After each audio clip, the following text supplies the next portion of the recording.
Hey, my name is Calvin Waite. I trade crypto for a living, and it's time to turn on your inner nerd. Okay, so first off, I am not a licensed financial advisor. I don't have any licensing.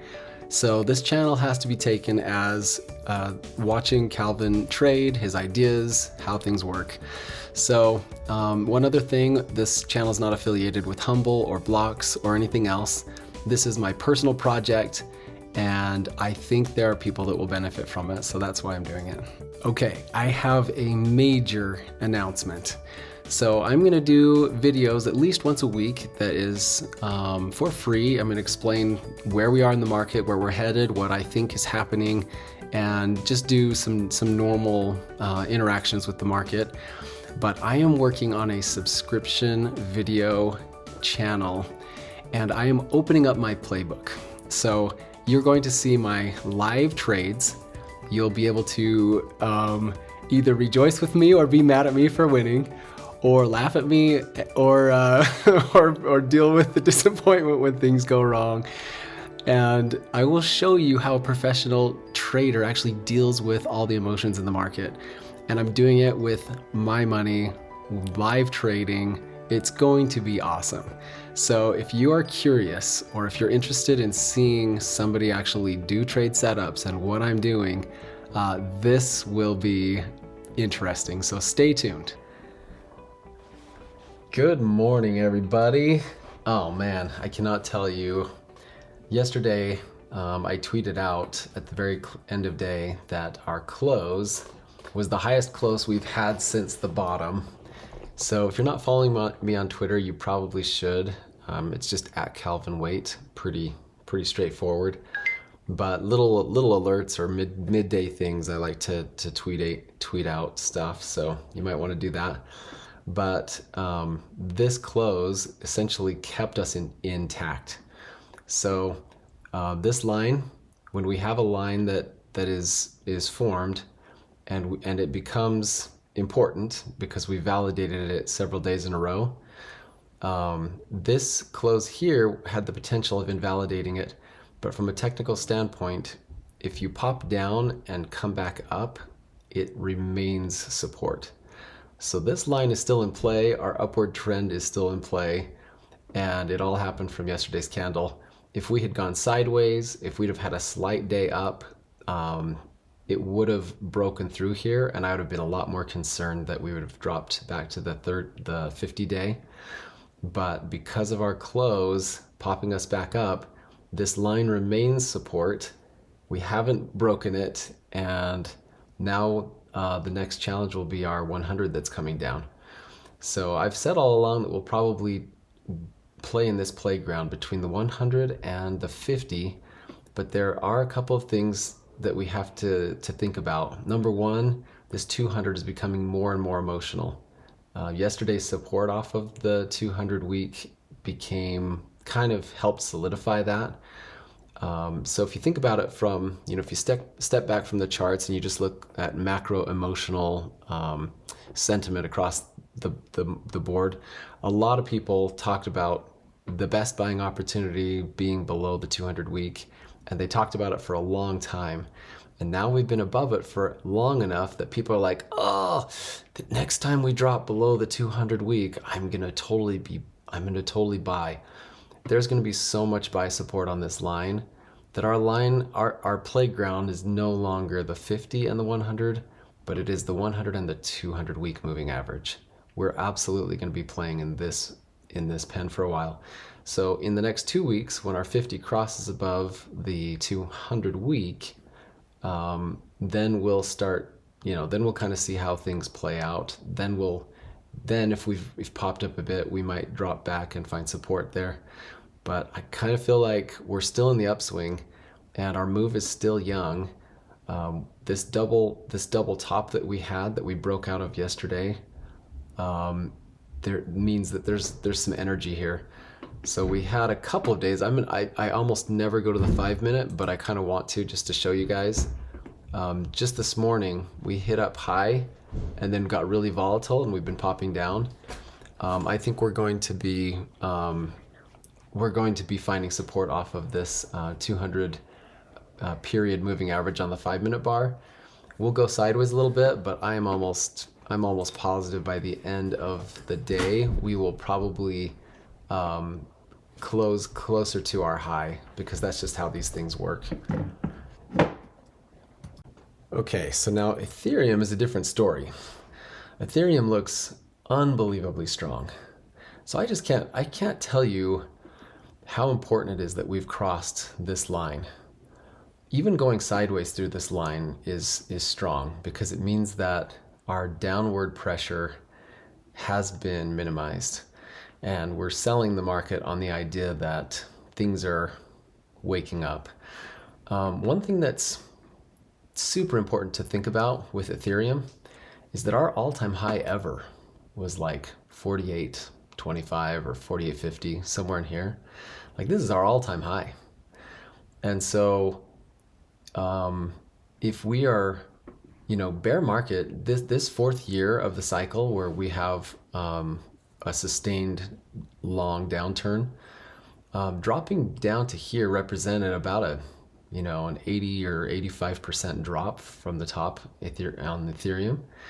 The fact that we're all the way back up to nearly 2,000, like, we're only down 60% from our all-time high, which is crazy for the progression of Ethereum. Normally, things are supposed to be flat for a year, and then we start finding momentum. But this market is different. We have people watching the market. There's so many more eyes on this that any bit of sentiment change, anything is being snatched up and used. So we've had a really strong move. We moved right through the 100. We've moved through this. You realize that there's nothing holding us back now. Like, there's no more resistance until we hit the 200. And so moving up to the 200 is the most likely scenario. It's just unbelievable. Our 50's moving up quickly. We're going to have a cross in a couple of weeks, and Ethereum it looks amazing. So there were some questions about what my opinion is on the merge. So the Ethereum merge is supposed to happen. I looked it up just because I know there have been rumors floating around. Developers are currently working to a soft deadline of the 19th of September. So this is really could be a month away or something. And so then the question is, does this have any impact on the price? And I think it does. So what usually happens is, funny how news and charting matches, right? Sometimes you tell me, you look at the chart and I'll tell you what the news is. But sometimes there are major events that can impact the actual charts. And what I think we're seeing is, we're seeing a lot of excitement. A lot of this is just the natural course of things. We hit a natural bottom, we found consolidation, and any movements up are going to be confirmed, and the people watching it closely are going to be on board early, and then the herds follow. But what I think is happening is it's going to feed into this merge thing. So I think we've got a lot of upside just because of the excitement with that. What I think will happen is that we will have a period where we will get to an overbought state leading up to the merge, and we'll have a sell the news event. This is my opinion. I feel like we'll get up into some of these upper ranges, and it'll be too high for the chart. Like, it'll just be a natural time to go down, and then the breaking news of the merge will happen. Like, it'll be either the day before or the 2 days before, and people will start doing the sell the news stuff. I could see us getting pretty high and then coming down for a while after the merge, even though there's no actual fun foundational reason for those types of moves. It's just part of the game. You have to know what to expect and how people are going to behave when certain things happen. So that's the way I'm looking at it. What will happen though is that because of the merge, it's creating a fundamental change in Ethereum where supply is way lower, and with the burning that's already happening, Ethereum might, for the first time, be nearly a capped coin. Like it could limit the supply pretty significantly, and it might actually start being a store of value. And so the natural consequence of that is that even if there was a sell the news event, it'll come back down to some sort of mean, and then it'll just have some slow buying pressure that'll just happen for the next, years. Like it'll be kind of those slow burn, and just the excitement and the things that are growing in the Ethereum ecosystem will just kind of add fuel to it. So I feel like Ethereum's got a pretty good upside. I just feel like we're there's no reason why we can't get up into these, above 2,000 and 2,200, and then depending on how long it takes us to get there and how we react, I still think there'll be a push right before the merge, and then probably a sell the news event, and then we'll just kind of slowly grind back up because the fundamentals of Ethereum are changed. When Bitcoin went through its first halving, everyone said, "Oh, the halving's been priced in," and everyone was just not sure how it was going to work, and it just did a slow rise for 2 months after the first halving, and then it took off. So that's just these fundamental things. They play their part in the actual trading, but it's not always immediately seen.